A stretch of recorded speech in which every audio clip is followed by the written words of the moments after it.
భక్తుడు director YVS Chowdary గారిని ఇప్పుడు మాట్లాడవలసిందిగా రిక్వెస్ట్ చేస్తున్నాము. ఈరోజు ఎప్పటికీ నేను నా జీవితంలో ఎప్పటికీ మర్చిపోలేని రోజు అండి. ఎందుకంటే నాకు నందమూరి తారక రామారావు గారి యొక్క ఈ ప్రదేశం అంటే నాకు ఒక పుణ్యక్షేత్రము, ఒక దివ్యమైన స్థలము, ఒక పవిత్రమైన స్థలం కింద, ఒక శక్తినిచ్చే స్థలం కింద నేను ఎప్పుడు భావిస్తూ ఉంటాను.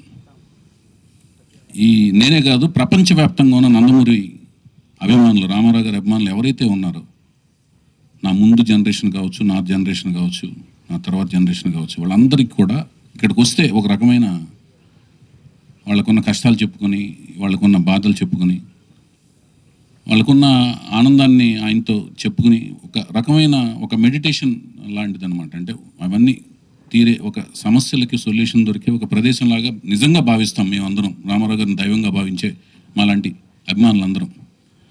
అలాంటి ప్రదేశంలో ఒక ఎన్టీ రామారావు గారు, నేను ఎప్పుడు జోహార్ జోహార్ అనేది నా నోట్లోంచి రాదు. ఆయన మనలో ఉన్నారు, మాతో ఉన్నారు. మరణం లేని జననం, రామకృష్ణ గారు చెప్పినట్లుగా, మేమందరం భావిస్తున్నట్లుగా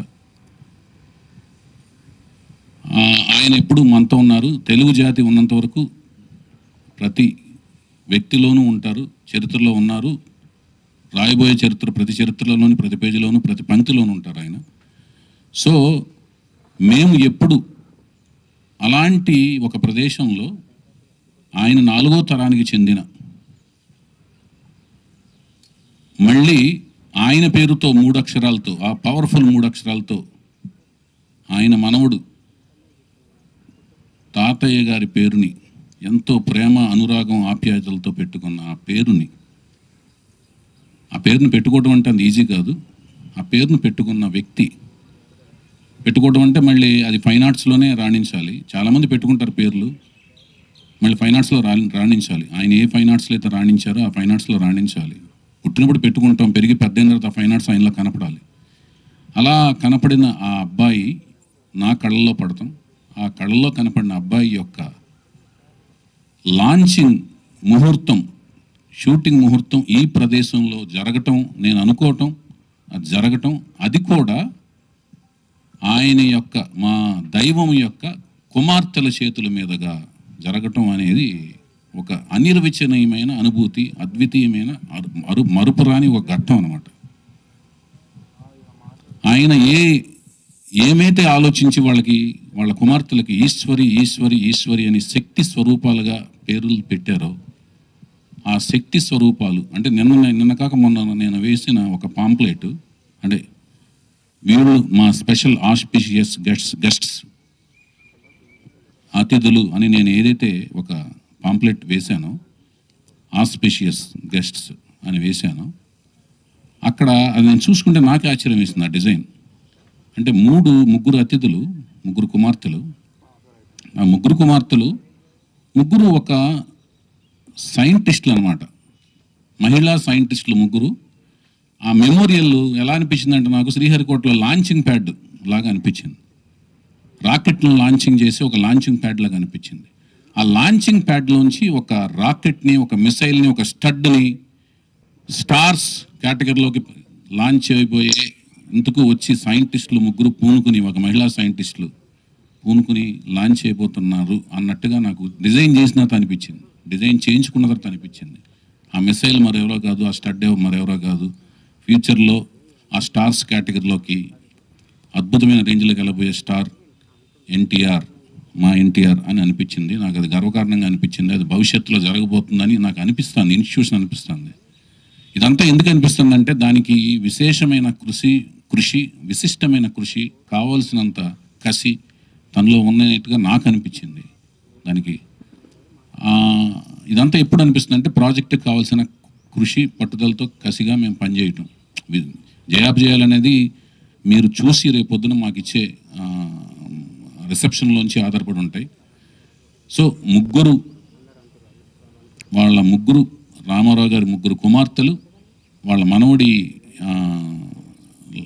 మనవడి రూపంలో ఉన్న, మళ్ళీ ఎన్టీఆర్ పేరుతో ఉన్న అబ్బాయిని, వాళ్ళ నాన్నగారి పేరుతో ఉన్న అబ్బాయిని, మనవడి రూపంలో ఉన్న అబ్బాయిని వాళ్ళ చేతుల మీదుగా వెండితెర ప్రపంచానికి ఆయన యొక్క మెమోరియల్ ప్లేస్లోంచి పరిచయం చేయటం అనే ఒక అపురూపమైన ఘట్టంలో, ఆయన వీరాభిమాని అయిన నేను దర్శకత్వం వహించే ఒక అపురూపమైన ఘట్టంలో నా భార్య సన్నిహితులు, స్నేహితులైన అమెరికా ఫ్రెండ్స్ రమేష్ అత్తిలి గారు నాయకత్వంలోని ఫ్రెండ్స్ అందరూ భాగస్వామ్యం అయ్యి, మళ్ళీ నా భార్య నిర్మాతగా వాళ్ళందరూ కలిసి ప్రొడ్యూస్ చేసే, ఒక మహిళలందరూ కలిసి ఒక చేసే కార్యక్రమంలో భాగస్వామ్యం అవటం అనేది ఒక గొప్ప మరుపురాని ఘట్టం. ఇందులో మన తెలుగు అమ్మాయిని హీరోయిన్గా పరిచయం చేసే ఒక కార్యక్రమం కలిసి రావటం కూడా, ఇదంతా కూడా నాకు ఒక అదృష్టంగా భావిస్తున్నాను నేను.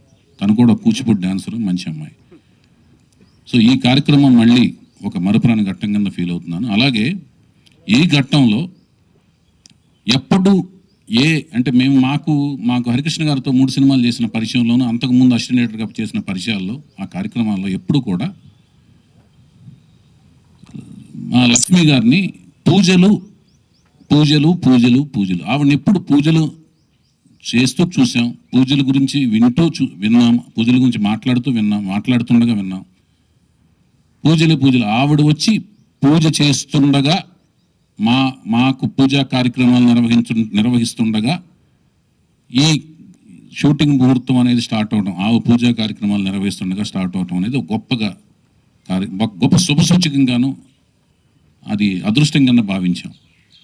అలాగే మా హరికృష్ణ గారి ఇంకొక రూపం కింద భావించి మేము మా సుహాసిని పాప, ఆవిడికి మా హరికృష్ణ గారు వాళ్ళ అమ్మమ్మ గారి పేరు పెట్టుకున్నారు, వెంకటరామమ్మ అని.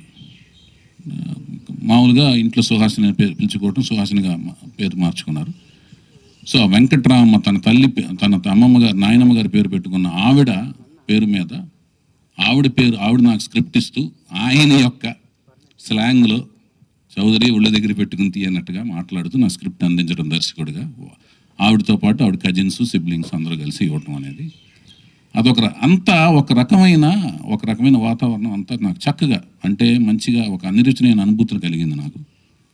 దాంతోపాటు మా మోహన్ కృష్ణ గారు అంటే వెరీ స్ట్రిక్ట్ ప్రిన్సిపల్డ్ అనమాట, వెరీ స్ట్రిక్ట్. అంటే మనం ఆయన్ని మాయలో మభ్య పెట్టలేం. మనం మభ్య పెడతాం అనుకుంటే తెలిసేలోపు స్ట్రిక్ట్గా మారిపోతుంటారు. ఆయన్ని అసలు మభ్య పెడతాం కష్టం. అలాంటి ఆయన్ని ఒక షాట్గానే అడిగిస్తే ఆయన దేవుళ్ళు ఒప్పుకోవటం, ముహూర్తం షాట్గా ఆయన డిఓపి కింద మాకు చేసుకోగలగటం. అంటే రామారావు గారిని డిఓపిగా చేసిన ఆయనతో మా ముహూర్తం షాట్ చేసుకుని మళ్ళీ మనవడు యొక్క ముహూర్తం షాట్కు డిఓపిగా ఆయన చేసే ఒక విచిత్రమైన, ఒక అనిర్వచనీయమైన సంఘటనలో ఆయన లాక్ చేసుకోగలగటం, ఇవన్నీ కూడా అన్ని విచిత్రంగా జరిగినాయి. అలాగే ఎక్కడో ప్రపంచంలో ఒక టూర్లో ఉన్నారు మా రామకృష్ణ గారు.